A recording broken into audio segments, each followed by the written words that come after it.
Hello and welcome. Today we are in conversation with Mr. Nara Lokesh, TDP General Secretary. Thank you so much for agreeing to speak to us. I'll just begin by asking you, you're in Delhi. Are you seeking legal recourse in your father's case? Is that the reason why you're here? Before I jump into that, I think you need to set the context of this conversation. What's happening in Andhra Pradesh is absolute power corrupts absolutely. And corrupt people are troubling honest people. What you've seen is a person who's built a character and credibility over 42 years is being targeted by a known corrupt politician. And Mr. Naidu is being sent to judicial remand with no mistake of his. And that's the unfortunate state of affairs. So I'm here in Delhi to explain this to Indians at large, to put facts in front of them, and to appeal to them to express their solidarity with Mr. Naidu. Okay, so, but this is not about seeking legal recourse. You're not going to knock to the doors of Supreme Court, right? Well, the case currently is in the Andhra Pradesh High Court. So 19th is when the next hearing is scheduled to happen. Definitely based on that, we will take a further legal action, or we'll seek legal remedies. But you haven't sought a bail, right? You've sought home arrest or home remand. No, we have sought that there was misuse of power. Under Prevention of Corruption Act, under 2018 amendment, 17A clearly states that when a chief minister or a former chief minister is arrested, the authority that placed him there, prior approval must be sought. Okay. And that was not done in this case. Number two, investigation must be done by an officer not less than DG rank, which is not the case. So there's clear abuse of power that's happening. And this is the remedy that we have sought, that 17A is not followed, therefore there's no case. Okay. That's the prerequisite to file a case against a public servant. Okay, so it's you don't want to go through the other route of applying for bail, etc. at this stage. Well, when you're questioning the remand itself, where does the context of the bail come in? Yeah. So that's a legal recourse. So.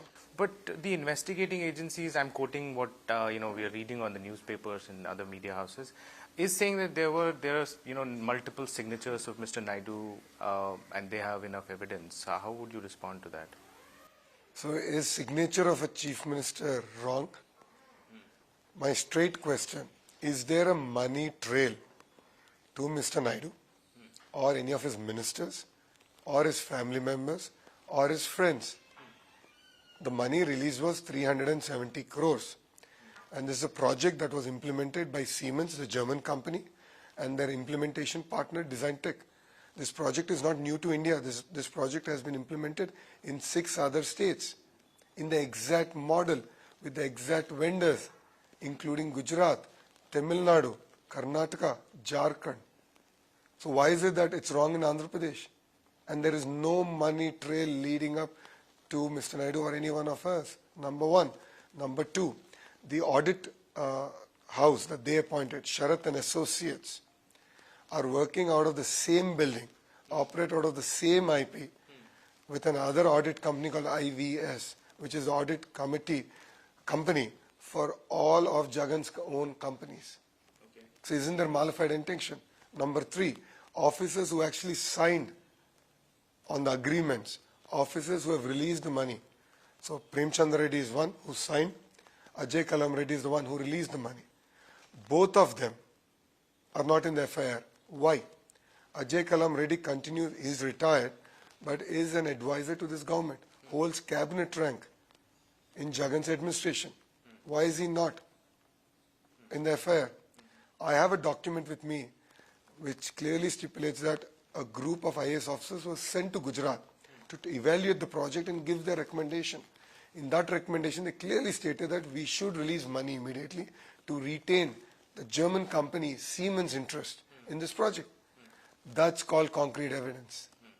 And I have all those. I have that facts in front of me, and I'm willing to put it out. So, are you trying to tell us that there was no scam at all, or are you, contesting that your father is not involved? Categorically, I'm saying that there is no scam.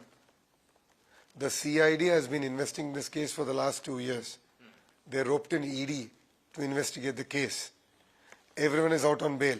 All the accounts are operational. And the modus operandi, which is Siemens, Design Tech and the state government 90-10 model, has been happening in other states also. Why is it a scam in Andhra then? Please explain this to me. And I have all the MOUs that Siemens and Design Tech have entered with in other states. I have all those documents. So it's very clear that they wanted to target Mr. Naidu, and they've come up with some trumped up charges. Let me just come to that point. As you say that they wanted to target him. How has it been for you? We saw you were outside for many hours. You were not allowed to meet him. Tell us this experience. I mean, it's not just about I've been out for a few hours. I mean, you need to understand. Let's go back to 2019. I said absolute power corrupts absolutely. Jagan had an amazing mandate. He won 151 MLAs out of 175. That's a clear mandate to do good. And the first decision he takes is to destroy a public building on a pretext that it's illegal. It's not proven, under a pretext. Since then, he's been targeting our leaders. He's been targeting the private sector, including cancelling power purchase agreements, driving out company, which is the highest taxpayer in Andhra Pradesh. Offending officials from Kia. So they've done everything to sort of drive out development from Andhra Pradesh. And close to 1,000 of our leaders are currently in various jails on false cases. I must stand for MBA. 2019, before 2019, I didn't have even one case. I've never seen a police station. Today I have 22 false cases against me. They have put an attempt to murder case against me. SC/ST Atrocities Act against me. What more evidence do you need? This is nothing but vindictive politics. Mr. Naidu has built a squeaky clean image over the last 42 years. I mean, look what's being done to him. What would be the reason why target him? Is there... Because he's the single largest threat to this tyrant government and to Jagan. He's the single largest threat. And Mr. Naidu has been in the field. I have been in the field. Amazing response. People are coming in huge numbers. And when Mr. Naidu was in middle of his yatra, they've arrested him. Okay. I just want to go back to your point that you made that you were a Stanford graduate. You've jumped into the politics. We keep hearing about your Padyatra and all. With this incident, does this, in a sense, make you even more stronger as a person, as a politician? It definitely makes you stronger, but the way it was done, I've known Mr. Naidu very well. And the reason I'm in politics is because of him.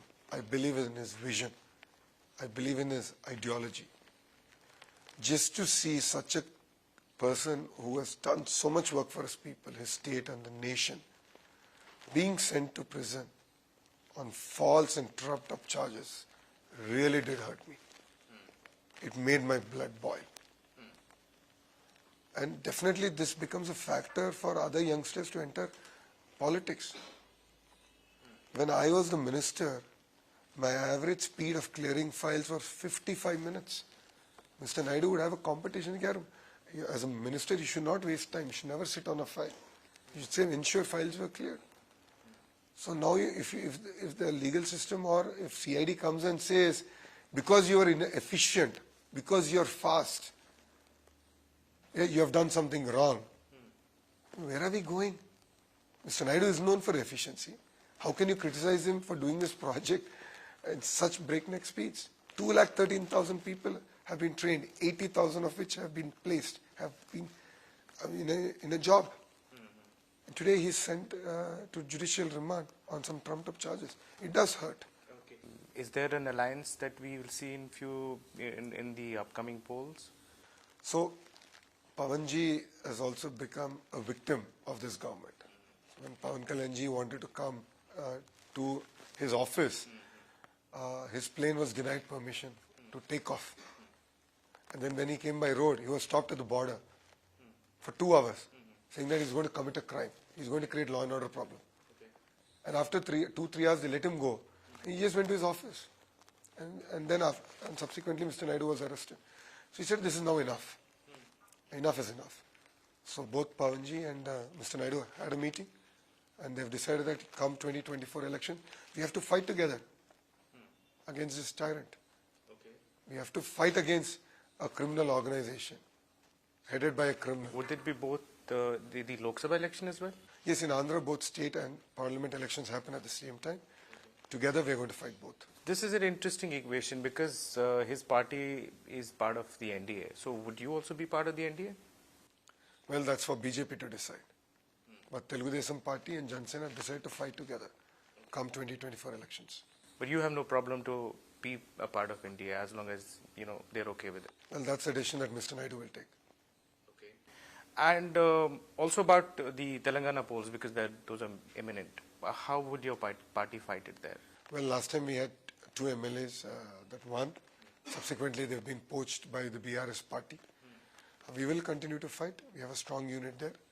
We will contest elections in Telangana also. Would there be an alliance there as well? With the either of the blocks, NDA or India Alliance? No, nothing on the cards. TDP will fight it alone in Telangana. One last thing again, I want to bring back to the case. So, what will be your future recourse legally if this home remand doesn't come through? What will you do next? Well, home remand anyway was denied. Our fight is on 17A, which is a settled matter in numerous high courts and the Supreme Court itself. So we're going to fight on it.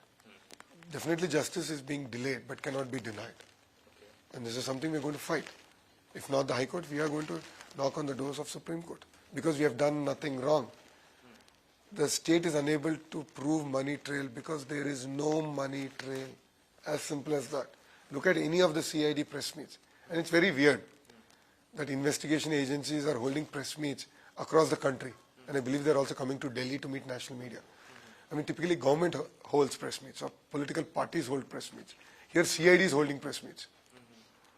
And they have not been able to prove across numerous press meets that there's any money trail or any wrongdoing on the part of Mr. Naidu, number one. Number two, they're busy threatening leaders of Telugu Desam Party. They're busy threatening Lokesh. The CID chief says, it might be tomorrow or day after that we'll take up Lokesh also. This has become the most ridiculous thing. This is how a criminal organization runs.